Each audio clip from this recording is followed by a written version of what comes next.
నమస్తే, surprise kitchen కు స్వాగతం. ఈ రోజు మనం గోంగూరతో కూర చేసుకుందామండి. ఇది చాలా ట్రెడిషనల్ వంట. అయితే కావాల్సిన పదార్థాలు అవి చెప్పి మిమ్మల్ని బోర్ కొట్టించకుండా డైరెక్ట్ మనము తయారు చేసే విధానంలోకి వెళ్ళిపోదాము. నీట్గా శుభ్రంగా కడిగి పెట్టుకోవాలండి గోంగూర. మేము ఇది తెల్ల గోంగూర తీసుకున్నాము. ఎందుకు అంటే మాకు ఎర్ర గోంగూరతో జిగటగా ఉంటుంది కాబట్టి తెల్ల గోంగూర వాడాము. మీకు ఏది ఇష్టమైతే అది వాడుకోవచ్చండి.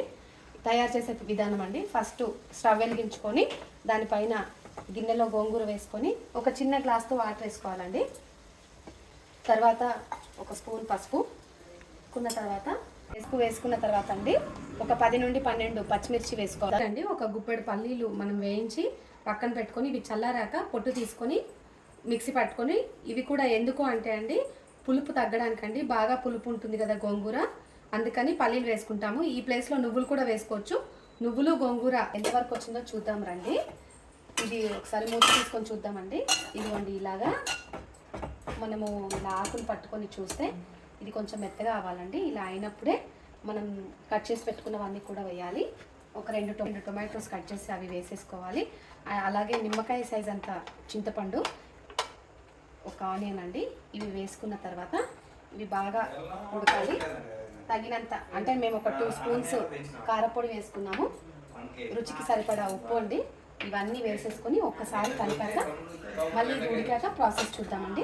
మన గోంగూర ఎంతవరకు వచ్చిందో ఒకసారి చూద్దాం రండి. ఇది ఒక 10 నుండి 15 నిమిషాల వరకు బాగా ఉడకాలండి. ఉడికాక మిగిలిన ప్రాసెస్ మీకు నేను చూపిస్తాను. ఇప్పుడు ఒకసారి ఇది కూర ఎంతవరకు వచ్చిందో చూద్దామండి. ఉడికిందా లేదో ఒకసారి చెక్ చేసుకుందాము. చూడండి, కూర బాగా ఉడికిపోయిందండి. ఇది బాగా రుబ్బేసుకొని మనం పోపు పెట్టుకోవాలి.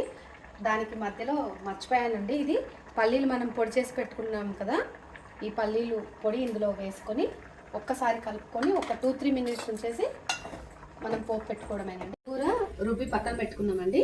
ఇప్పుడు పోపు పెట్టుకుందాము. తగినంత నూనె వేసుకొని అందులో పోపు దినుసులండి. అవి కొంచెం వేగాక 2-3 ఎండుమిర్చి అండి, అండ్ అలాగే ఒక 5-6 రెబ్బలు వెల్లుల్లి, ఒక చిన్న ఆనియన్ వేసేసి ఇవి కొంచెం వేగాక మనము కరివేపాకు వేసుకుందాము. కరివేపాకుని పోపు వేగాక కరివేపాకు వేసుకోవాలండి. కరివేపాకు వేసుకొని బాగా కలుపుకున్న తర్వాత కొంచెం కరివేపాకు వేగాలి. స్టవ్ కట్టేసి ఈ పోపుని ఇందులో వేసేసుకోవాలండి. మనకి ఎంతో కమ్మనైన గోంగూర కూర రెడీ అవుతుంది. Thank you. Like, share and subscribe our channel.